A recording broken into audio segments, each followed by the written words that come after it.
자, 이제 제 차례인데요. 잘 들으셨습니까? 제가 지금 잠깐 밖에 나갔다 왔는데, 산보험 의학이론도 그 분야에서 전문가이시고요. 하니까 제가 이렇게 그 선택을 해서 모신 분들이니까 좀 믿어주시고, 예. 뭐 어쨌든 저는 제가 하는 강의에 대해서는 책임지고 해드리겠습니다. 먼저 책 소개를 좀 먼저 드릴게요. 이 책임근제보험은 두 권으로 지금 분권을 했습니다. 이게 책임근제보험 이론서하고 그리고 이제 사례 문제풀이집 이렇게 했는데, 이렇게 한 이유는 저희 사례 문제집이 제가 한 3년 동안 문제를 다 제가 직접 다 만든 것들이에요. 이게 너무 많아져가지고 방대해져가지고 이거를 한 책에 수록을 할 수가 없어요. 그래서 여기 있는 문제는 100% 제가 다 만든 문제예요. 그래서 이게 여러분들 뭐 서두에 머릿말에 제가 작성해 놨지만, 언급은 해 놨지만, 여러분들과 또 출제하시는 분들, 이 과목이 신설이 됐지 않습니까? 3년 전에. 그러니까 새로운 문제 유형 참조하시라고 만든 문제예요. 이게 뭐 시중에 다른 데서 이렇게 합의하거나 이런 것들은 사실 금하고 있습니다. 근데 뭐 그동안 뭐 3년 동안 보면 뭐 많이 참고들 하셨더라고요. 근데 여기 있는 건 전부 제가 100% 만든 문제. 그 해마다 문제풀이 반 때, 사례 문제풀이 반 때 새롭게 만든 문제들이에요. 그러니까 다 유형이 다양합니다. 그래서 분권을 했고요. 책에 대해서 조금 더 언급을 해야 되는데, 이 책임근제보험이 지금 4판입니다. 1판부터 좋은 평가를 받았습니다. 그래서 제가 2014년도 첫 강의를 할 때 책이 한 3권 정도 나왔었는데, 책이 완전 제각기였어요. 그랬는데 지금은 책이 거의 제 책과 다 유사해지고 있습니다. 그래서 몇 년 전부터 그랬는데 올해는 조금 안 좋은 일이 있었어요. 제가 계속 이렇게 보다가 일단 뭐 편제는 거의 똑같아지고 있고, 그리고 또 이 책임근제보험이 특이한 게 교수님들이 계속 바뀌어요. 하시던 분들이 그만두고 계속 새로운 분들이 이렇게 하시더라고요. 그런데 새로 하시는 분들이 할 때마다 제 책을 모방을 해서 편제가 거의 똑같아지고 있는데, 요번에도 모 학원에서 새로 강의하시는 분이 제 책을 거의 똑같이 만들어서 이거는 좀 안 되겠다, 너무 좀 지나치다 해서 제가 그쪽 학원에다가 연락을 취했습니다. 그래서 거기 원장님과 거기 강사분이 연락이 와서 뭐 죄송하다고 몇 번 사과를 하고, 그리고 어떤 식으로든 원하시는 대로 해드리겠다. 이렇게 해서 뭐 제가 뭐를 어떻게 하라고 하긴 그렇고, 뭐 엄청 사과를 하니까요, 두 분이서. 그래서 기다리고 있었는데 뭐 결론적으로는 폐간하고 새로 지금 책을 쓰고 있다, 죄송하다, 이렇게 답을 받았습니다. 그래서 제가 그 책이 폐간이 됐는지는 아직 확인 안 해봤지만 약속은 지키실 걸로 생각을 하고, 그분뿐만 아니라 요즘 그 나오는 책들이 다 이제 강사들이 바뀌다 보니까 책을 새로 만들어요. 거의 편제가 똑같아요. 사실은 조금 마음이 상당히 언짢습니다. 왜 그러냐면 자동차 보험 책 있죠. 이 자동차 보험은 이게 자동차 보험 교재는 예전에 1983년도에 이보안 판사께서 쓰신 자동차 손해배상 소송인가요? 그 책이 그대로예요. 그럼 그 책은 어떻게 만들어졌냐면 일본의 자배법을 참조해서 만든 책입니다. 그게 바이블이죠. 자동차 보험은 법조계에서 오래도록 또 학계에서 이미 정립된 학문이에요. 그리고 사법연수원의 기초 과목입니다. 그렇기 때문에 내용이 달라진 게 하나도 없어요. 또 그게 이제 자배법에 근거해서 자동차 보험 약관, 우리가 또 사례 문제 풀 때 배상 책임, 또 보험에서 보상 책임, 계산 문제, 그건 어쩔 수 없이 정립이 된 학문이기 때문에 내용이 같을 수밖에 없습니다. 근데 책임근제보험은 이 3년 전에 새로 신설이 됐지 않습니까? 그런데 배상책임보험론이라는 책이 있었어요. 연수원에서 90년도 후반에 그 지수연 동양화재 부장님께서 만드신 그 책이 있었는데 그 책은 이제 좀 방대하고 약관 해설집 뭐 이렇게 보면 돼요. 그렇지만 이런 책임보험과 근제보험을 이렇게 정립이 된 학문이 책이 없었습니다. 근제보험은 따로 없고 산재보험법 있죠. 우리가 노동법에서 또 그러니까 뭐 노무사 쪽 그쪽은 산재보험 책 한 권이 뭐 보통 두꺼운 게 아니잖아요. 선언법도 그렇고 그렇죠. 재해보상 관련법 그런 책도 있지만 그런 방대한 자료들을 이렇게 집적화해서 만든 책이 없었다고요. 그래서 첫 해 제가 만든 책은 한 200페이지 좀 넘었었어요. 아주 압축된. 왜 그러냐면 첫 해 시험은 어려울 수가 없으니까 제가 딱 맞춰서 출간을 했고 그 당시 한 3권 정도 책이 있었는데 정말 1회 시험에 딱 맞는 그런 책이었죠. 그런데 해가 지나면서 아무래도 수준이 높아질 수밖에 없고 2회차 때 확 올라갔거든요. 그때 이런 얘기 했었습니다. 제 사례 문제가 거의 그대로 나오다 보니까 이제 또 이렇게 말들이 많지 않습니까? 합격하신 분도 있고 떨어지신 분도 있는데 떨어지신 분들 얘기는 이런 얘기가 있더라고요. 제가 만든 문제 때문에 시험 수준만 높여놓고 근데 그런 것은 뭐 이런저런 얘기가 있을 수 있습니다. 근데 여러분들이 판단하실 때 과연 그게 맞는 말인가 이런 거 정도는 판단하실 수 있으실 거예요. 저는 그런 카페라든지 이런 데는 아예 그냥 그 너무 학원도 그렇고 그런데 상업화 해가지고 하는 부분에 대해서 그냥 100% 다 그냥 받아들이고 있어요. 저는 이상하게 화제에 좀 거기에 좀 댓글이 좀 많이 달리는 그런 사람인데 저는 거기에 일측 아무런 뭐 악플이고 뭐고 하더라도 그냥 그러고 있거든요. 댓글로 대응을 안 합니다. 예. 예. 약간 얼굴이 불그락해졌죠. 근데 이게 뭐 관심이라고 생각하고 사실 이렇게 그러면 이렇게 책을 이렇게 베끼거나 이런 분들은 또 뭐냐는 얘기죠. 그러면서 결론적으로 이런 얘기를 말씀을 왜 드리냐면 이 과목이 신설이 되다 보니까 이렇게 편제를 해서 하나의 과목으로 이렇게 완성된 이론서를 만든 책이 없었다고요. 근데 이 책이 이제 좋다고 하니까 새로 만드신 분들은 이제 편하게 만드는 거예요, 책을. 그거 정말 쉽습니다. 책을 처음 만드는 사람의 어떤 그 노력, 이런 것들이 그냥 가는 거잖아요. 근데 뭐 어쩔 수 없다고 생각을 해요. 그런데 그 편제에서 내용은 좀 바꾸고 이런 책들 뭐 100%도 아니지만 그런 것들은 그냥 제가 그러려니 하면서 수험생들을 위해서 좋은 책 만드는 것은 제가 막을 수는 없잖아요. 그런데 그런 노력 자체가 없는 책들이 있었다고요. 근래 한번 그런 얘기를 했습니다. 아예 이거는 노력한 흔적 자체가 안 보인다. 심지어 제가 한 강의 내용이 이 책에 들어간다고요.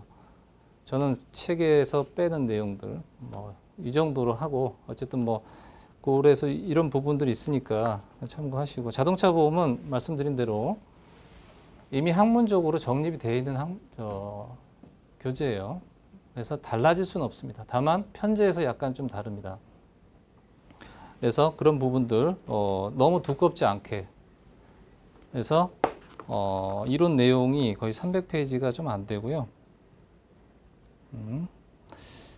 250, 60페이지 정도. 그리고 이제 사례 문제는 다 넣었어요. 기출 문제는 다 넣고. 그래서 너무 자동차 보험을 어렵게 공부하시면 안 돼요. 어려운 과목이니까 어렵게 공부하시면 안 돼요. 아까 잠깐 말씀드렸죠. 내가 흡수할 수 있어야 내 지식이고 내가 답을 쓸 수 있지 않습니까? 흡수하지 못하는 그런 공부는 하시면 안 됩니다. 예를 들어서 자동차 보험 학습하시는데 가장 주의해야 될 게 뭐냐면 판례 위주 아닙니까? 판례를 그대로 수록한 책들 있죠. 판례를 그대로 수록한 이유는 뭡니까? 결론은 둘 중에 하나라는 얘기잖아요. 그렇죠. 예를 들어서 뭐 무단운전자, 아들이 무단운전했다, 가족이 무단운전했다. 이게 과연 친족 피보험자 해당이 되느냐 안 되느냐 이런 문제들 있을 때 그 판례를 왜 몇 장을 다 봐야 됩니까? 결론은 내가 내야 되잖아요. 하나의 결정해야 될 거 아닙니까? 그러면 여러분들 수험 준비하시는데 어떤 방식으로 하는 게 제일 좋을까요? 대세를 따르는 게 좋겠죠. 나중에 실무하면서. 그렇죠? 그렇게 판례가 많이 들어가는 책들이 많습니다. 어떤 교재들이냐면 대학 교재가 그래요. 대학은 왜 그래요? 우리가 대학을 들어가서 공부하는 건 왜 공부합니까? 연구를 하기 위한 거죠. 거긴 판례가 들어가는 거예요. 사법연수원 책이라든지 또 로스쿨 책들을 보면 다 판례예요. 별 내용이 없어요. 판례만 쫙. 그런데 우리는 수험생들인데 그 판례하고 연구할 시간이 어디 있습니까? 판례 보고. 그렇죠? 그리고 실무나 판례나 대세는 이미 나와 있습니다. 그럼 그 내용을 기준으로 해서 학습을 하고 정리를 해야 되겠죠. 언제 그 판례 보고 있습니까? 그렇죠?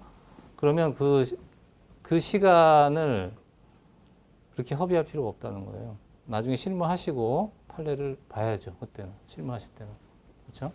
그러니까, 그리고 사실은 자동차 보험이 좀 특이한 게 이 시험 문제 나오는 것은 실무에서 일어나지 않는 일들이 대부분이에요. 그 중에 제일 흔하다는 게 무단운전인데, 과연 우리가 자동차 사고로 보상 일을 할 때 무단운전 사례가 얼마나 될까요? 100에 하나? 그렇죠. 흔치 않습니다. 그러니까 자동차 보험은 왜 그러냐면 이게 이제 40회인가요? 우리가 이제 시험이 40회죠. 그러니까 이렇게 시험 역사가 오래되면 문제는 이렇게 특이한 데서 나오는 거예요. 이 책임근제도 마찬가지가 될 겁니다. 책임근제가 좀 아쉬운 게 올해 시험 문제가 작년도 보험금 분담 문제가 다시 나왔다는 게 결국 3회차밖에 안 되는데 그게 좀 아쉬운데 올해 좋은 문제 정말 많이 만들었거든요. 근데 작년에 제가 만든 문제에서 나왔던 문제가 이제 보험금 분담인데 올해는 보험금 분담이 또 나오겠느냐. 왜냐하면 작년에 2문제가 나왔었거든요. 안 나온다고 생각을 하고 좋은 문제 많이 만들었습니다. 근데 아쉽게도 또 보험금 분담. 물론 보험금 분담 문제는 아니에요. 여러분들 그 보험금 분담은 약간 들어가 있는 거고 다수의 계약이에요. 보험금 분담 문제 절대 아닙니다. 그래서 대부분 답안이 보험금 분담을 했는데 틀린 답이에요. 다수의 계약. 참고적으로 말씀드릴까요? 보험금 분담은 뭐냐면 한 피보험자에게 여러 개의 보험이 가입돼 있을 때, 그렇죠? 중복 계약이죠. 중복 보험을 말하는 거예요. 근데 배상 책임 보험이니까 수개의 책임 보험 조항이 적용됩니다. 근데 피보험자가 각각 다른데 여러 개 계약이 돼 있는 거 중복 보험은 아니죠. 중복 보험이 아니에요. 왜 그래요? 중복 보험은 나의 배상 책임, 내가 책임져야 될 배상 책임을 나눠서 독립책임액 비례 분담 방식으로 하는 거지만 각각 다른 사람이 있으면 각각의 책임 비율이 있잖아요. 그걸 어떻게 독립책임액 비례 분담 방식으로 분담합니까? 예를 들어서 내가 100% 여기 0%예요. 90%고 10%예요. 보험금 분담 방식으로 지급하게 되면 어떻게 돼요? 자기가 부담할 대로 지급이 되는 게 아니죠. 나중에 어떻게 돼요? 구상권을 또 행사해야 되겠죠. 그건 보험금 분담이 아니에요. 다수의 계약이야. 어쨌든 그거는 제가 뭐 강의 시간 때 하고. 그래서 그 1번 문제는 사실은 좋은 문제예요. 좋은 문제인데 문제는 그 대부분 분들이 답안을 잘못 작성하셨고 또 시험 보신 분들도 잘못 작성하셨는데 그럼에도 불구하고 합격을 하셨어요. 왜 그럴까요? 30점밖에 안 되고 기본 점수는 갔을 거란 말입니다. 왜냐하면 대부분 잘못 썼으니까. 이 말씀 왜 드리냐면 아까 제가 잠깐 말씀드렸죠. 과연 이게 시험 과목이 많은데 동차 합격이 가능하느냐? 가능하다 그랬죠. 실제로 많이 합격했어요, 올해. 왜 가능하냐? 일단은 경쟁률이 참 착해요, 우리 과목이. 뭐 제가 정확하게 모르겠지만 실제 경쟁률은 한 3, 4대 1? 뭐 그 정도 되지 않을까? 실제 경쟁률. 공무원 시험 경쟁률이 어떻게 됩니까? 젊으신 분은? 100대 1. 예. 비교가 안 되죠. 공무원 시험 문제가 쉽다고 해서 쉽겠습니까? 시험이? 손해산사 시험이 어렵다고 해서 어렵겠습니까? 어려우면 어떻게 돼요? 같이 어려운 거고 어차피 서열은 가려지는 거죠. 그러면 예를 들어서 뭐 3, 4대 1이다. 뭐 25%, 30% 안에 들면 되네요. 그죠? 뭐 같이 공부하시는 분들 중에 뭐 특출을 하신 분들이 있으신가요? 그렇죠. 시험 문제가 어렵게 나오면 어렵게 나오는 대로 커트라인이 낮아지는 것이고, 예. 그래서 그와 같이 1번 문제가 대부분 다 틀렸어도 합격들을 다 하셨다고요. 책임 문제가 좋은 점수가 나왔어요. 다른 문제들이 너무 쉬웠거든요. 그래서 잠깐 이제 그 말씀드렸고, 예, 저는 책임보험, 근제보험, 자동차 보험을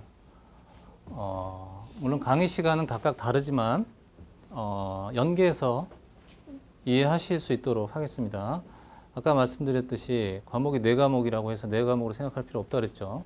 그래서 책임보험, 근제보험, 자동차 보험을 연계해서 설명을 좀 해드릴게요. 그래서 먼저 책임보험, 근제보험, 자동차 보험을 도형을 한번 보겠어요. 자, 여기 보면 이제 빨간 원의 재해보상 책임이라고 했죠. 보험 상품을 한번 도형으로 표현해 봤어요. 그리고 파란 원은 뭐겠습니까? 배상책임보험을 도형 원으로 표현해 봤어요. 자, 그러면 여기 도형을 보시면 도형이 묘하게 이렇게 매칭이 안 되게 돼 있죠. 자, 이게 어떤 의미인지 감이 오시는 분 있으신가요? 왜 이렇게 도형이 보시면 이렇게 여기 배상책임보험, 의무 배상책임보험, 임의 배상책임보험, 또 여기서도 임의 의무가 있고 여기 이제 재해보상책임이 원이 있어요. 그렇죠? 이 도형 원을 이해를 해야 돼요. 지금은 이해 안 되시잖아요. 그렇죠? 눈만 껌뻑껌뻑 하고 계시지만 이걸 이해가 되면 이제 수준이 올라가 있는 거예요. 자, 이 배상책임보험 일단 봅시다. 여기 이제 의무 배상책임보험이라는 거 아시죠? 조금 그래도 기본은 조금 뭐 최근 좀 보셨을 거 아니에요? 자동차 보험에서 의무보험 있죠.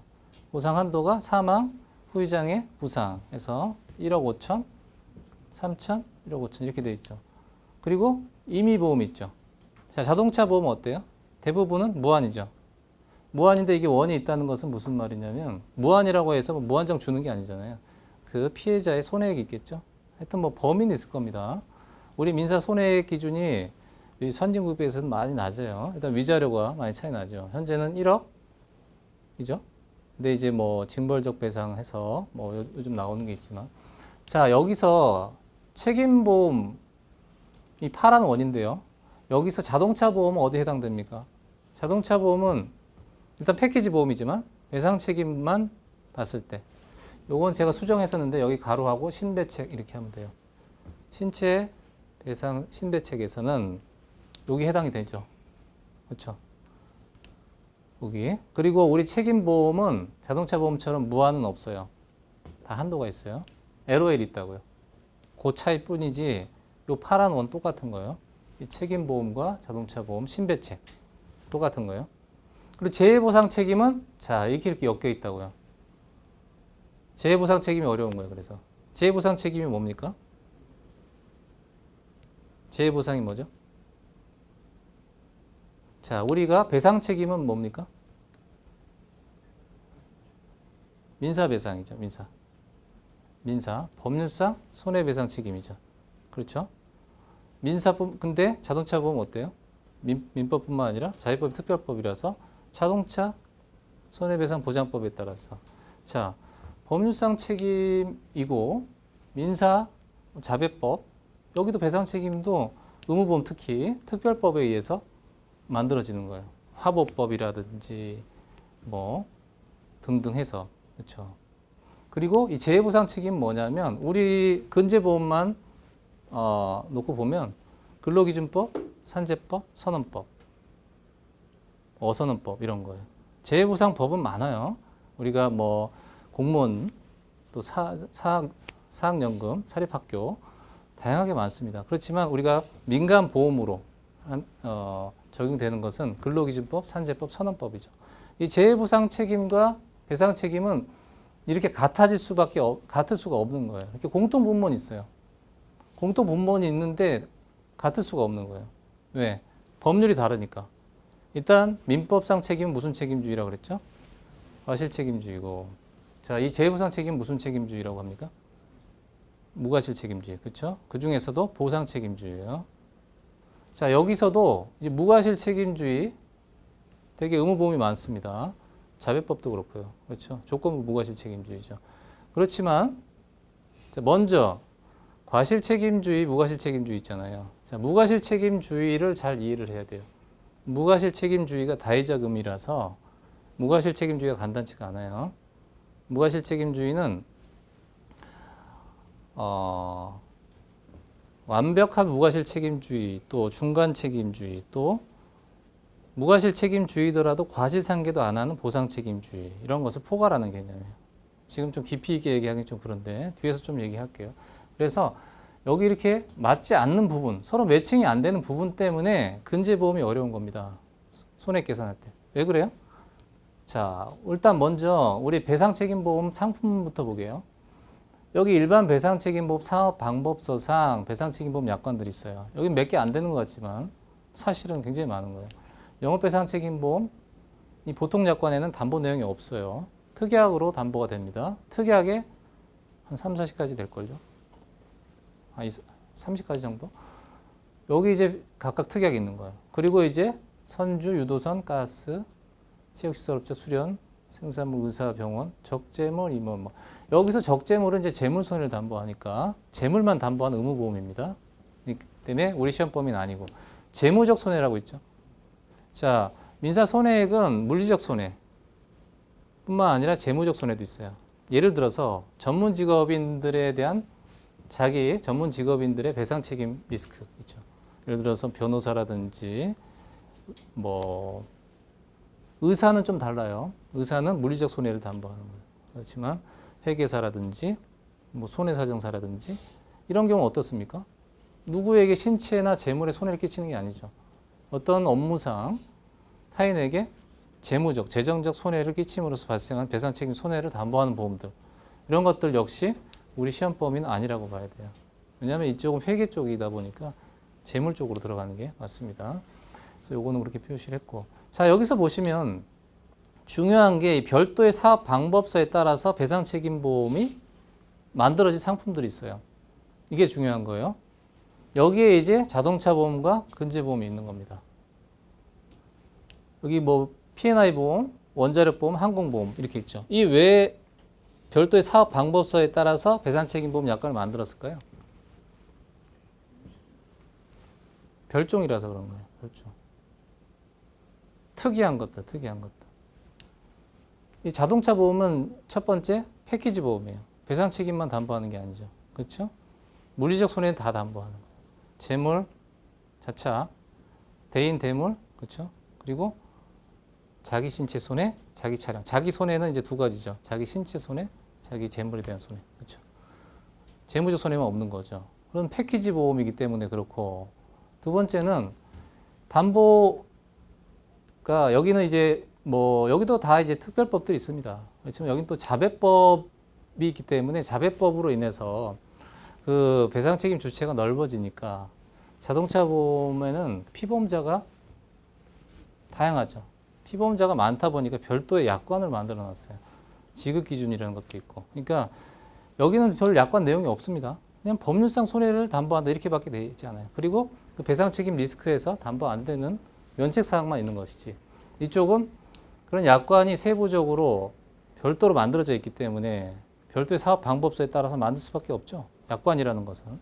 근제보험도 마찬가지예요. 근제보험도 이 재해보상 책임이라는 민법과는 전혀 다른 재해보상 책임을 담보하다 보니까 여기랑 매칭이 안 되는 거예요.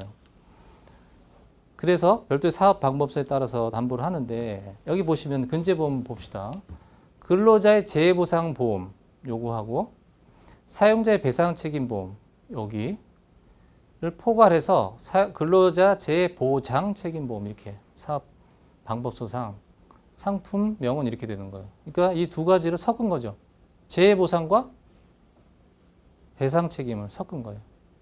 그래서 사업 방법사에 따라 별도로 만들어진 거고 이 도형을 지금 바로는 이해 안 되실 거예요. 이걸 학습하시면서 이해되는 거예요. 제가 강의 때 항상 이거를 하는 이유는 뭘 공부해야 되는지를 내가 먼저 느껴보시라는 거예요. 그리고 학습을 들어가야 됩니다.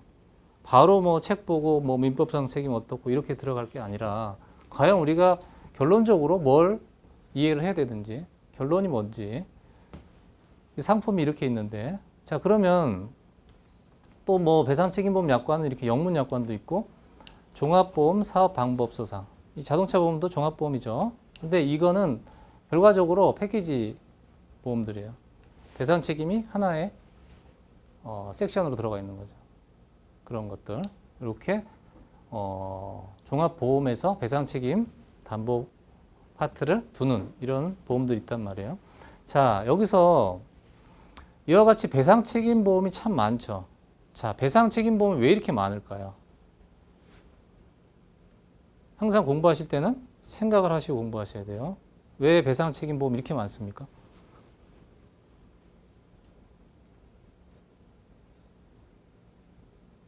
어렵지 않은데 배상책임보험 많은 것은 배상책임의 종류가 이렇게 많기 때문인 거죠.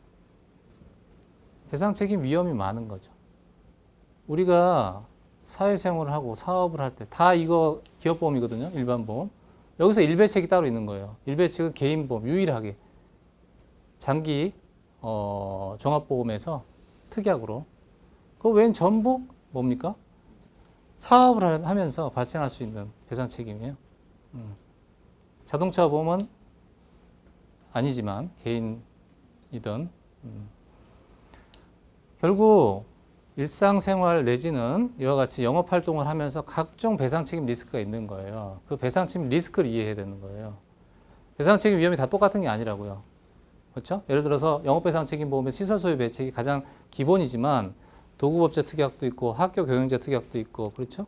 생산물 업자의 배상책임 리스크가 있고 가스 업자의 배상책임 리스크가 각각 다른 거잖아요. 그렇죠? 이게 아까 제가 사용자 배상 책임 잠깐 말씀드렸죠. 사용자의 배상 책임 리스크가 각각 다양하다고요. 그걸 하나로 포괄해서 상품을 만들 수가 없어요. 왜? 거기에 대한 책임져야 되는 법이 다를 거 아닙니까? 법적 책임이 다를 거 아니에요. 그렇죠? 그러니까 특별법들이 있는 것이고 피해자 보호를 위해서 배상 책임 보험 상품들이 계속 만들어지고 우리나라는 특히나 의무보험이 매년 만들어집니다. 요거 제가 논문으로 하나 발표했는데 뭐 매년 만들어지죠. 사실 문제가 많은 거예요.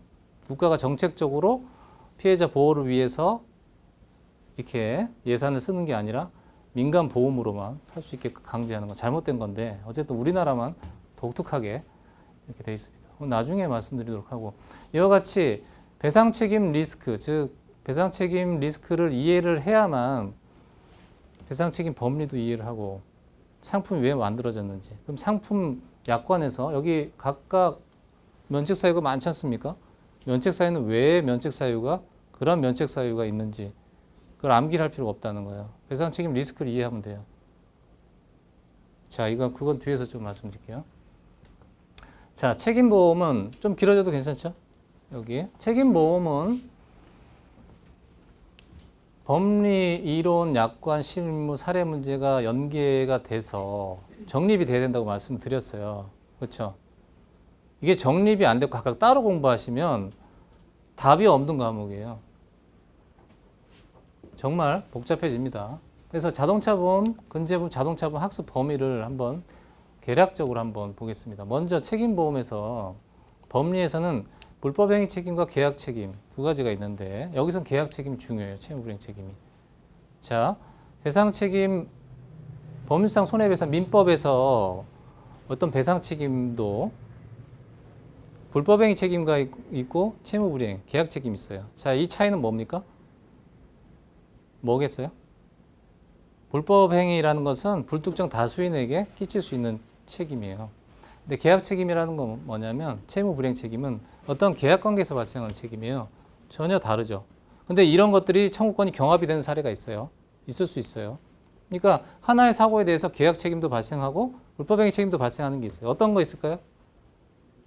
예? 그렇죠. 근제보험은 뭐 각각 담보 범위가 다르지만 그럴 수 있죠. 불법행위 있을 수 있는데 또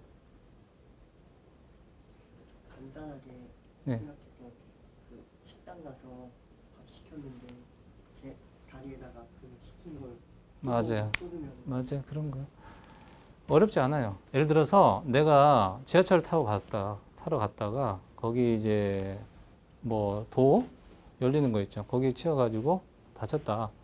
그러면 불법행위 책임을 물어야 될까요? 기체적 불이행 책임 물어야 될까요? 둘 다 물을 수 있어요. 근데 뭘 물는 게 좋아요? 둘 간에는 내가 어떤 계약 관계 성립되는 거예요? 지하철을 타러 갔어요. 다쳤. 그러니까 결론적으로 그 나중에 안전배려 의무지만 결국은 운송 계약이 있는 거예요. 내가 원치 않아도 타러 가면 돈 내고 들어갔잖아요. 예를 들어서 진료를 받으러 병원을 갔어요. 진료 계약이 발생하는 거죠. 진료 채무. 그런 데서 발생한 특정인 간의 관계에 있어서는 채무 불이행 계약 책임이 적용이 돼야 돼요. 자, 그러면 왜 중요할까요? 차이가? 중요한 거는 입증 책임이 달라요. 불법행위 책임은 누가 입증해요?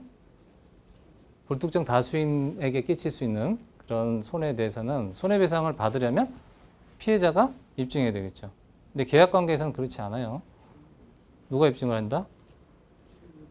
그렇죠. 채무자가 입증하는 거예요. 그렇기 때문에 다른 거예요. 그리고 그렇기 때문에 책임보험에서는 이 계약 책임이 아주 중요합니다. 놀이터 놀러 갔어요. 넘어졌다. 그랬을 때 계약 책임이 발생하지 않습니까? 그랬을 때 어떤 책임을 진다 그래요? 채무자는? 좀 전에 얘기했지만 안전배려가 의무가 있어요. 내가 근로자를 사용할 때도 아까 좀 전에 근지보험 말씀하셨지만 근로자를 사용할 때도 근로자를 안전하게 보호할 의무가 있어요. 보호 의무라고 해요. 안전배려 의무가 있어요. 그래서 근로자가 업무상 재해를 입었다. 그럼 업무상 재해보상과 별도로 민사상 손해배상 책임을 질 때 근지보험에서 불법행위 책임을 굳이 다룰 필요가 없어요. 왜냐하면 근지보험 결과적으로 나의 근로자에 대해서 지는 사용자의 책임과 재해보상 책임을 담보하는 보험이잖아요. 제3자는 담보 안 돼요. 근지보험은. 그렇기 때문에 채무 불이행 책임 물으면 돼요. 안전배려를 다 못했으니까. 그렇죠? 어렵죠? 이거 한 챕터가 하나 가지고 지금 하나 주제 가지고 깊이 들어가니까 어렵죠. 어려우시죠? 근데 이런 것을 이해하면 나중에 약관 들어가거나 했을 때 쉬워져요.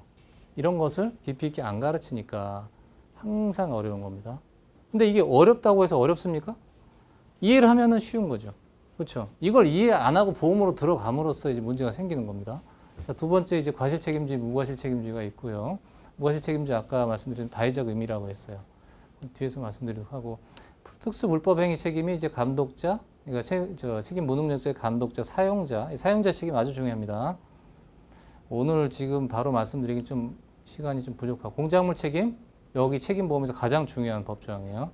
예.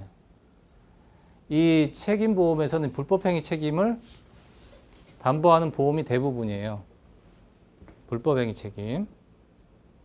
그 영업배상 책임보험이나 아까 그 일반 사업방법서에 따라서 만들어진 보험들 있죠. 전부 불법행위 책임을 담보합니다.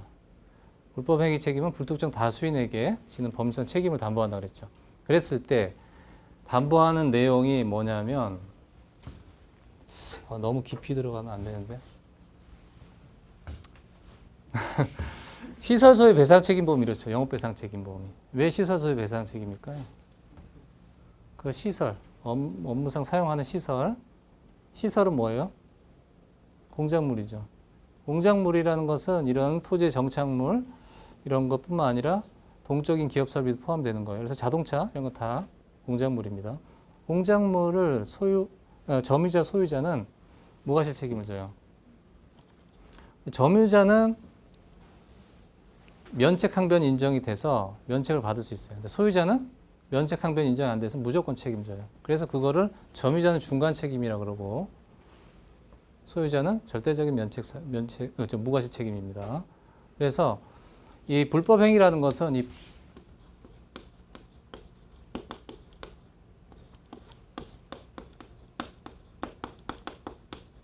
프레미시스하고 오퍼레이션을 담보하는 거예요. 이 프레미시스는 시설을 말하는 거예요. 오퍼레이션은 뭐냐? 활동. 자, 여기서 불법행위 책임, 일반 불법행위 책임은 타인에게 고의 또는 과실로 위법행위를 했을 때 거기에 따른 법률상 책임을 지는 거죠. 어떤 활동, 그러니까 이게 업무 활동이에요. 오퍼레이션. 그래서 일배책은 일상생활에서 발생하는 과실 책임과 그 개인의 주택으로 인해서 책임지는 것. 개인의 주택은 뭐예요? 시설이죠. 그 시설이 바로 공작물 책임이라는 거예요. 어렵죠. 지금은 좀 어려우실 거예요. 자, 이런 것을 지금 여러분들 어렵더라도 조금 생각을 해보시라고요. 공부하실 때 팁을 드리는 겁니다. 그러면 그 다음에 상품으로 들어갔을 때 그대로 다 연결이 돼요. 상품 내용이. 약관 면책 사유도 이해가 되고 약관의 그 사고 내용도 이해가 되고 암기하실 필요가 없는 거예요. 자, 오늘은 시간이 많지 않으니까 깊이 있게 말씀 못 드려요. 자, 그래서 이 공작물 책임과 이 사용자 책임 아주 중요합니다. 사용자 책임은 좀 길어지니까 조금 그렇고요. 민법만 담보가 되는 게 아니라 특별법도 있다고요. 각종 특별법들. 자배법도 마찬가지입니다. 특별법입니다. 그래서 책임보험의 일종이에요. 아까 신배책 있죠? 신배책은 책임보험의 일종이다. 자, 이론에서는 이제 책임보험 분류라든지 특성, 이제 배상책임보험의 보험의 목적, 이것은 피보험자의 전 재산이죠. 타인에게 배상 책임을 짐으로써 보험사고 직접 청구권, 보상 한도에 이런 것도 있습니다. 이런 것들은 사실 다 공통되는 거예요. 자, 여기서 이 빨간 내용 있죠. 요게 그 과목별로 고유의 내용이라고 보시면 되고, 까만 내용 있죠. 요거는 세 과목이 공통되는 부분이라는 거예요. 제가 그래서 표시를 한 거예요. 그렇다면 따로따로 공부하실 필요가 없다는 거죠. 자동차 보험에서는 약간 달라요. 자동차 담보되는 대상이 자동차 사고잖아요. 자동차를 매개체로 하니까 거기서 추가되는 약간의 내용이 있는 것이지. 그건 어렵지 않아요. 따로 완기하려고 하지 않으셔도 돼요. 기본 이론은 똑같은 거라고. 배상 책임에서는 아까 말씀드린 대로 신배책에서는 똑같은 거예요. 우리는 어차피 신체 손해사정사니까 다른 거 생각하실 필요 없어요. 우리가 차량이라든지 대물 생각하실 필요 없어요. 그렇죠? 네. 그것도 공부 방법입니다. 쓸데없이 그쪽에 관심 가지실 필요 없어요. 네. 자, 그리고 아까 말씀드린 대로 이 약관이 이렇게 다양하게 있습니다. 자, 여기 내용이 좀 많은 거예요. 그런데 그런 것을 이런 법리나 이론을 이해하게 되면 어렵지 않게 접근할 수 있다는 걸 말씀드린 거고, 실무에서는 여기는 순수 민사 손해배상입니다. 민사 손해, 속가 기준대로 산정하는 거예요. 즉, 적적 손해, 소극적 손해, 정신적 손해, 그리고 책임 제한, 과실상계, 손실상계, 그리고 기왕증 이런 거 있죠. 거기에 자동차 보면 동승자 감액도 있죠. 그렇죠. 역시 다른 게 아니에요. 그리고 민사 손해액 산정, 여긴 과실, 민사, 실제, 과실 책임주에 따라서 손해액 산정하는 것 뿐이에요. 가장 손해액 산정하는 것은 간단하죠. 그렇죠. 그 다음 이제 근제보험은 보면 법리에 있어서 이 재해보상법이 나오는 거예요. 재해보상법이 근로기준법, 산재법, 선언법이 있는 겁니다. 그리고 아까 근제보험이라는 것은 재해보상, 근로자 재해보상보험과 민사상 사용자의 배상 책임 함께 담보된다고 그랬죠. 이 사용자의 배상 책임이 다를 뿐이에요. 아까 잠깐 채무불이행 책임이라고 그랬죠. 여기 사용자 배상 책임, 불법행위 책임과 채무불이행 책임이 경합이 되는 사례예요. 자, 불특정이라는 개념은 불법행위에서 불특정이라는 개념은 어떤 계약관계에서 특정인을 포괄하는 개념입니다. 요거 따로가 아니라는 거예요. 그러니까 계약관계에서 발생하는 불법행위 책임도 인정이 되되 다만 그건 피해자가 입증해야 되니까 불편하잖아요. 굳이 할 필요가 없다는 거예요. 그러니까 불법행위가 사용자가 근로자에 대해서 불법행위가 발생할 수 있죠. 그렇죠. 위법성 있는 행위를 함으로써 피해자가 재해를 입을 수 있지 않습니까? 재해를 입고 민사상 사용자의 배상 책임이 발생할 수 있죠. 그러니까 두 가지가 경합이 되는데 굳이 따질 필요가 없이 이걸로 가는 거죠. 왜? 입증 책임이 사용자에게 있으니까. 그렇죠. 그거예요.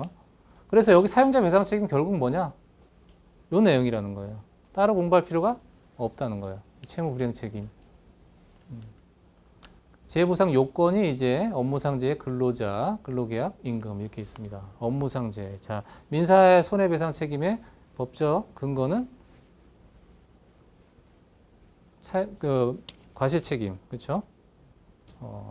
이쪽은 뭐 과실책임뿐만 아니라 무과실책임도 있지만 어쨌든 민사배상 책임이 책임 발생 요건이고 여기는 어떻습니까? 업무상 재해가 책임 발생 요건이에요. 업무상 재해, 업무상 질병, 업무상 사고, 그렇죠? 그리고 근로자 해당이 돼야 된다는 거죠. 이쪽은 사용자의 배상 책임에서 여기서 사용자의 배상 책임, 민법 756조에 사용자 배상 책임 근로계약 관계를 얘기하는 게 아니에요. 사실상의 지휘 감독 관계를 말하는 거예요. 즉 위임 관계, 도급 관계, 근로계약 관계 다 포괄하는 개념이에요. 일시적으로 사용을 해도 지휘 감독이 있으면 사용자 배상 책임 진다는 거예요. 그래서 이게 어렵다는 거예요. 민법 756조가 어렵습니다. 이건 뭡니까? 근로계약 관계예요. 근로계약 관계. 근로계약서를 안 쓰더라도 근로를 제공하고 급여를 받았다. 근로계약이 성립이 되는 거예요. 나의 피용자에 대해서만 책임지는 거예요. 그렇기 때문에 근로자, 근로계약 관계 중요합니다. 임금에서는 이제 평균 임금 기초로 재해보상 보험금이 재해보상액 금이 산정이 되는 거예요. 그렇기 때문에 방식이 다른 거죠. 과실책임주의에 따라 적극적 손해, 소극적 손해, 정신적 손해가 아니라 그냥 정률 보상이에요. 휴업급여, 뭐 장애급여, 유족급여 다 위자료, 장례비, 장제비 다 정률 보상 방식이에요. 그러니까 피해자 과실이 책임 과실에 따라서 달라지는 게 아닌 거죠. 업무상 재해를 입으면 무과실 책임을 지는 겁니다. 그런데 여기서는 그 민사 손해액처럼 이렇게 산정하지 않기 때문에 과실도 배제가 되는 거죠. 그래서 보상 책임주의라고 그래요. 사용자는 근로자가 업무상 재해를 입으면 무과실 책임 진다고요. 사용자 과실이 없더라도 업무상 재해를 입었어요. 책임지는 거예요. 자동차 보험도 마찬가지죠. 자동차 보험도 자기 근로자가 자기 차를 가지고 사용자를 위해서 운행을 하다가 사고가 났어요. 그럼 자동차 보험에서 담보되죠. 자, 그랬을 때 그 사용자의 배상 책임을 따지지 않습니까? 사용자도 피보험자로 넣어주잖아요. 그렇죠? 그런데 그 사용자의 배상 책임은 요건 뒤에서 할게요. 자동차 보험할 때. 자, 여기서 이 점 찍어 놓은 거는 특별히 할 게 없다는 거죠. 재해보상 책임 약관에서 이제 이거는 딱 이 부분이에요. 재해보상 특약 WC. 요게 이 기준대로 보험회사에서 먼저 선 보상하는 겁니다. 이건 한도가 없어요. 정률 보상이니까. 자, 이 EL보험이 사용자 배상 책임이죠. 자, 여기서 중요한 게 사용자 이거는 무슨 책임 발생 그건 뭐라 그랬어요? 사용자의 과실 책임. 요거는 사용자의 무과실 책임. 업무상 재해에 따른 사용자의 재해보상 책임이에요. 자, 재해가 발생하면 무조건 책임지는 거예요. 법이 그렇게 만들어 놨다고. 무조건. 일하다가 재해를 입었어. 업무상 재해, 업무상 사고, 업무상 질환. 업무하고 인과관계 있잖아요. 무조건 책임 재해보상 지라는 거예요. 그래서 공영보험이 산재보험으로 처리를 해줍니다. 산재보험 가입을 1인 이상 사업장 가입을 해야 되거든요. 만약 가입 안 했더라도 보상해야 돼요. 그리고 사업장한테 구상을 행사하는 거죠. 그런데 이 산재보험 외에 담보가 안 되는 육상 근로자가 아니라든지 해외 파견 근로자 이런 경우가 있어요. 이런 경우는 어떻게 할 것이냐 했을 때 여기 이제 민간 보험에서 보험을 상품을 팔아라 이렇게 한 거예요. 그래서 민간 보험에서 만든 게 이제 근재보험입니다. 그렇죠? 이 재해보상은 무조건 업무상 재해가 발생하면 선호는 직무상 재해가 발생 무조건 보상하라고 하는데 산재법 적용되는 근로자가 따로 있고 안 되는 근로자가 있어요. 해외 파견 근로자라든지 선호는 안 돼요. 그럼 어떻게 할 것이냐? 보험 가입을 강제시키는 거죠. 그래서 민간 보험에서 파는 거예요. 대부분은 그래서 이 산재보험법으로 보상을 받아요. 그리고 아까 그 도형 보셨죠? 자, 기억이 나실지 모르겠지만 재해보상 말고 이렇게 민사상 별도로 겹치지 않은 부분 있죠. 그 부분 사용자의 과실 책임이 남아있다는 거예요. 어떠한 경우도. 왜 그러냐면 첫 번째, 재해보상 책임에는 위자료 항목이 없어요. 아까 민사상 손해액은 뭐가 있다고 그랬어요? 자극적 손해, 소극적 손해, 정신적 손해 있다고 그랬죠. 이게 다 배상 책임이에요. 그렇죠? 통상 손해로. 책임을 져야 되는데 정신적 손해는 재해보상에서 담보가 안 되네요. 근데 사용자 과실이 있어요. 그러면 어떻게 돼요? 위자료가 남게 되겠죠. 물론 위자료 말고도 있습니다. 차익이 또 나와요. 항목별로 공제를 하는 건데 어쨌든 간에 무조건 차익은 나게 됐어요. 최소한 정신적 손해는. 사용자 과실이 있을 때. 근데 만약에 사용자 과실이 없어요. 근로자가 죄를 입었는데 자기 혼자 잘못한 거야. 사용자는 아무런 과실이 없어. 그럼 어떻게 될까요? 그래도 재해보상 책임은 지죠. 그 다음 이건 어떻게 돼요? 이건 없어요. 근제보험에서 이 사배책이라고 하는데요. 사배책이 다 되는 게 아니에요. 산재보상을 받더라도 사용자가 무조건 다 책임지는 게 아니라고요. 어쨌든 입증 책임은 사용자에게 있지만 항변을 해서 인정이 된다는 거 아니에요, 이게. 과실 책임주의입니다, 이거 둘 다. 다만 입증 책임이 다르니까 입증을 못하면 책임을 진다는 거죠. 근데 뭐 자기 스스로 잘못해가지고 사고 나는 경우 있잖아요.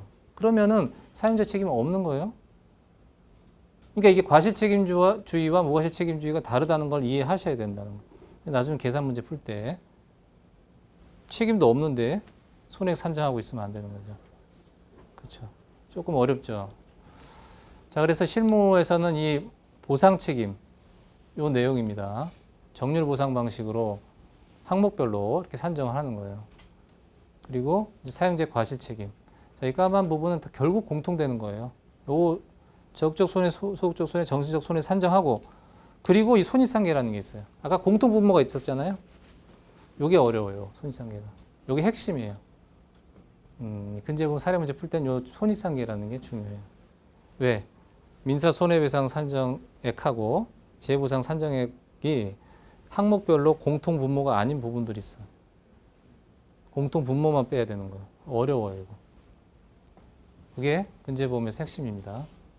그래서 여기서 사례 문제 풀이는 보험금 산정 WC와 이율보험금 산정하는 거예요.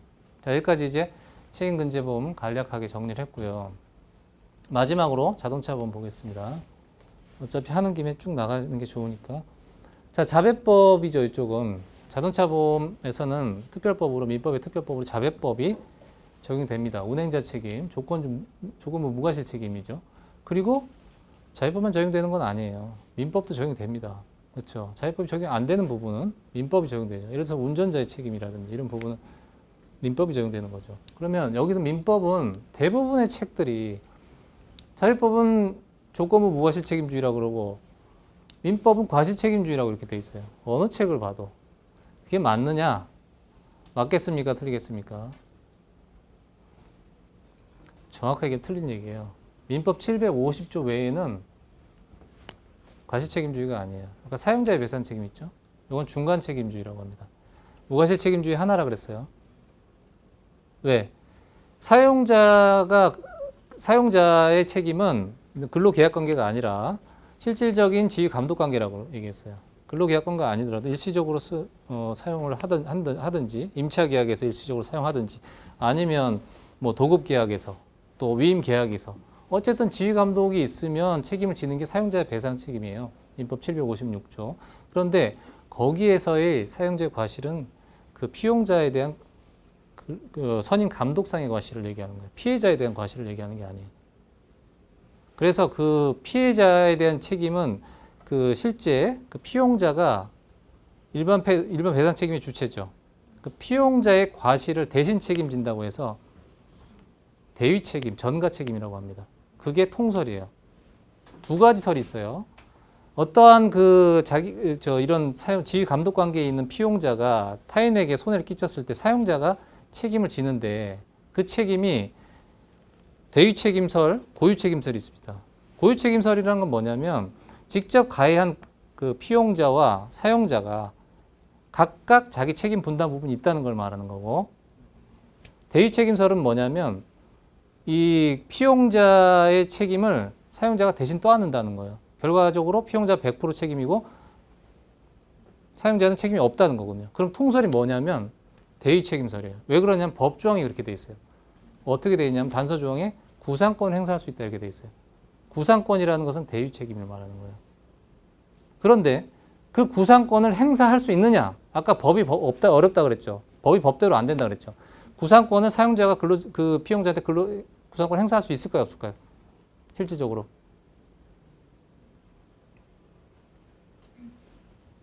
여러분 상상력을 한번 동원해 보세요. 예를 들어서 내가 건설직으로 취업을 했어요. 사용자를 위해서 일했어. 열심히 일하다가 과실로 해서 누군가를 사망케 하거나 다치게 했어요. 자, 사람이 죽으니까 몇 억의 손해가 발생을 했어요. 나는 아침에 출근해서 열심히 일하다가 나의 과실로 누군가가 죽었어. 자, 사용자가 근로자를 사용하면서 그런 일이 벌어졌어요. 구상권을 다 행사하면 어느 누가 그 위험 직종에 취업을 하겠습니까? 그래서 판례는 어떻게 하냐? 신의칙상 공평하지 않다. 신의칙상 타당한 범위 내에서 구상권을 행사한다 해서 판례에서 인정 안 합니다. 그러니까 법은 구상권 행사한다고 돼 있죠. 실제 행사하는 사례가 거의 없는데 그 법을 바꾸지 못하는 이유가 있어요. 왜 그러냐면 사용자가 그 구상권을 100% 못한다. 그러니까 입법론적으로는 그 단서조항을 빼버리라는 입법론자도 있지만 그걸 뺄 수 없는 이유가 있어요. 왜 그럴 것 같아요? 만약에 그 구상권 행사할 수 있다는 조항을 없애버리면 어떻게 됩니까? 그 근로자가 악의적으로 고의나 중과실로 누군가 해할 수 있잖아요. 그렇기 때문에 법은 그대로 놔둬야 되는 거예요. 그런데 그게 구상권을 행사할 수 있다고 생각을 하고 법을 해석하는 것 자체가 잘못된 거죠.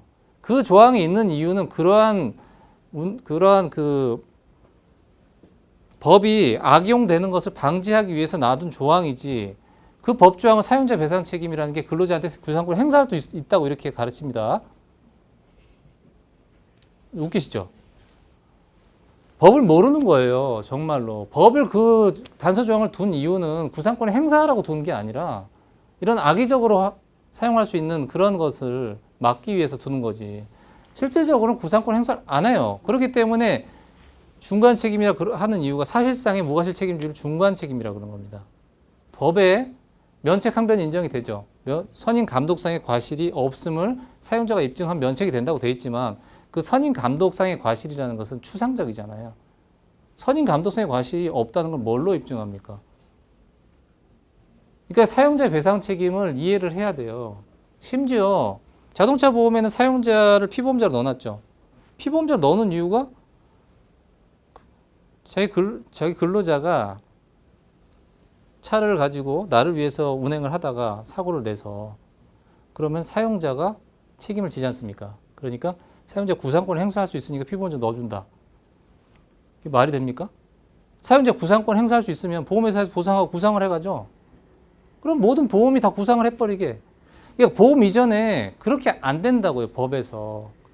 근로자가 사용자를 위해서 자동차를 운행을 하던 건설 현장에서 일을 하다가 사고를 냈다. 사용자 구상이 안 되니까 보험회사 보상을 하고 구상을 안 하는 것이지. 사용자 구상을 법에 구상을 행사한다니까 다들 그렇게 가르치고 있어요. 그렇게 하면 보상을 하면 어떻게 돼요? 모든 보험회사는 자 아까 그 일반 배상책임보험 말씀드렸죠. 전부 사업 일반 기업보험이라 그랬잖아요. 사업자의 배상 책임이 다 발생하는 거예요. 어느 누가 자기가 혼자 사업을 해서 사고를 내는 것을 배상 책임 리스크라고 해서 보험을 가입을 하겠습니까? 다 근로자를 사용함으로써 발생하는 배상 책임 리스크를 담보하는 거예요. 그러니까 모든 보험에 사용자 배상 책임이 들어가요. 그렇죠? 사용자 구상권 행사 안 되니까 보험을 가입을 하는 거지. 만약 구상권 행사하게 되면 어떻게 됩니까? 보험회사는 보상하고 전부 피용자한테 구상을 하는데 피해자 보호는 되지만 보험의 역할이 피해자 보호가 피해자와 피보험자가 주지만 거기 근로자는 뭐냐고요. 뭐가 되냐고요. 일단 근본적으로 어느 회사에 가서 일할 생각 자체를 할 수가 없죠. 그래서 법에서 막아두고, 판례에서도 막아놓고 안 한다고요. 그거를 보험에서 그 법을 법조항 그대로 읽고 그냥 그대로 해석을 하는 그런 오류를 범하고 있다는 거죠. 그래서 지금 말씀드렸지만 그런 것들이 이해가 안 되니까 보험 들어가서 헷갈리는 거예요. 헷갈리는 거예요. 이런 것을 어렵다고 해서 이해하지 않으려고 들지 마시고 이해하면 간단하잖아요. 그러면 이제 쉬워지는 거예요. 조금 제가 오버했는데 이것을 그렇게 이 법리를 이해를 하시라는 거예요. 사용자 배상 책임 잠깐 말씀드렸어요. 그래서 사용자 배상 책임은 아주 중요합니다. 자, 여기서 보시면 요 보험금 청구 일반 사항이 있습니다. 약관에. 요것도 역시 중복되는 부분이다. 요 양이 많아요, 아주. 예, 이제 뭐 거의 됐으니까. 그리고 이제 자동차 사고 신배척. 이 약관이 중요한데, 자, 자동차 보험은 이 부분하고 이 부분이 다예요. 그럼 사례 문제 다 풀 수 있습니다. 자동차 사고 이제 신배책 있죠. 대인 대물. 그리고 손해보험성 자동차 상해보험. 자손과 무보가 있습니다. 자기 신체 손해 무보험차 상해. 이거는 상해보험 성격이 있기 때문에 우린 요거 이렇게만 하면 돼요. 대물, 차량 할 필요 없는 거죠. 그렇죠. 그리고 이제 보상 책임. 이제 이쪽은 운행자 책임이 있다 보니까 그렇죠. 운행자성 또 타인성 따져봐야 되겠죠. 그래서 보상 책임이 자배법이에요. 자배법을 이해해야 되는 거죠. 그게 그 부분 이해해야 되는 것이고, 그리고 이제 피보험자, 운행자라는 개념으로 책임의 주체를 넓히다 보니까, 그렇죠? 직접 가해자가 아닌 운행자 넓히다 보니까 피보험자가 다양해지잖아요. 그렇죠? 피보험자가 약관별로 다양하단 말이에요. 피보험자를 이해를 해야 된다는 거예요. 자, 피보험자가 자회법상 운행자 책임, 이 피보험자성을 따로따로 생각하시면 안 되는 거죠. 피보험자로 두는 이유는 보호 대상이 되니까 두는 거예요. 그래서 그런 부분들. 그리고 면책 손해. 요거죠. 요게 지금 내용이 제일 많은 거예요. 그러니까 집중은 여기 하시면 되는 거예요. 이건 자배법하고 연계가 돼야 되는 거죠. 그렇죠? 자배법 때문에 이렇게 약관이 복잡해지는 거잖아요. 다른 거 복잡하게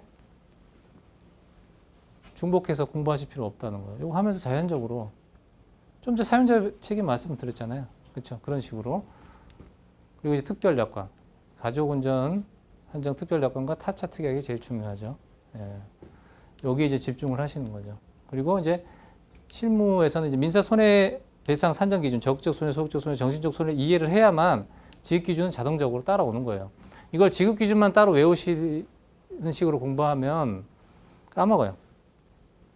요거 이해하잖아요. 그럼 그냥 돼요. 그래서 위자료가 1억인데 이쪽은 4,500이다. 4,000이다.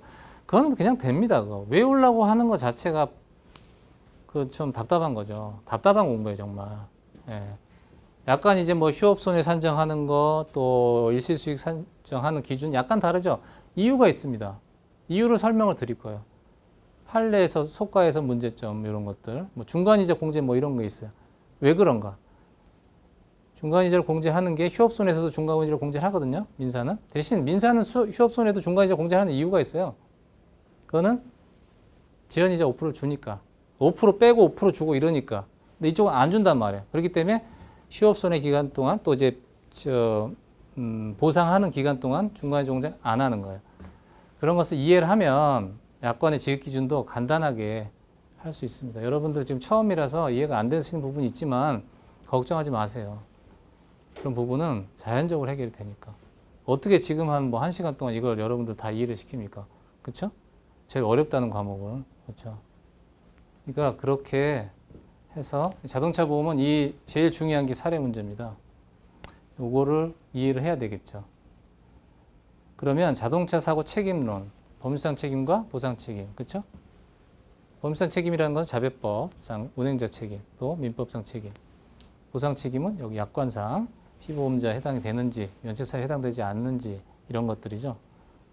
1단계, 2단계 넘어가는 거죠. 그리고 손해론에서 지급기준입니다. 자, 이렇게 좀 일목요연하게 말씀드렸는데 개략적으로 말씀드리는 거예요. 이게 지금 시간이 얼마 안 되는데 빠르게 여러분들이 약간 뭐랄까 어떤 느낌이세요? 어렵다 이런 느낌 드시죠? 아니에요? 깨우치라는 거예요. 공부하실 때 시작하실 때 무턱대고 하면 시간 오래 걸리고 동차 합격 안 되는 거예요. 뭘 해야 될지 알고 시작을 하시라는 거죠. 그래서 제가 여러분한테 의문을 던져 드리는 거예요. 어렵더라도 들으시라고요. 제가 봤을 때는 어렵지 않습니다. 공부하는 방식을 제가 알려드리는 거예요. 이게 여기서부터 여기 끝까지가 다른 게 아니라고요.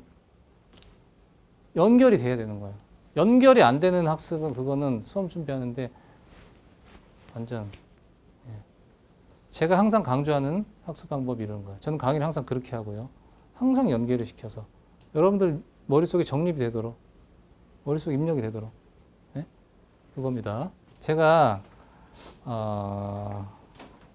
다른 교수님들이 이제 들어보셨지만 자동차 보험과 책임 근제 보험은 여러분들이 쉽게 접근할 수 있도록 해드리겠습니다. 특히 저는 뭐 들어보셔서 알겠지만 사례 문제를 아까 말씀드린 대로 직접 다 이렇게 만들고 자동차 보험은 그동안 이제 문제들이 많지 않습니까? 유형화돼 있어요. 그래서 사실 사례 문제 만들고 이러는 것은 제가 잘 합니다. 그래서 기본 이론 강의 때 이론을 법리 이론 또 약관 이런 부분을 체계적으로 하고 문제풀이반 모의고사 때 사례 문제 사실은 사례 문제 집중하시는 게 현명하신 거예요. 그러면 암기 위주로 이론을 공부하시려고 하지 마시고 지금처럼 체계적으로 정리만 해두시고 나중에 사례 문제 풀이할 때 그때 내 것으로 만드는 게 중요한 거지. 이 장황하게 뭐 판례 보고 그러지 마시라고요. 판례를 정리해 놨으니까 체계 그걸로 대세를 따라서 시험 준비는 하시고 그렇죠? 거기에 따라서 사례 문제도 푸시면 돼요. 네, 그렇게 진행을 하도록 하겠습니다. 자, 저의 설명은 이 정도로 마치도록 하겠습니다. 네, 감사합니다. 네.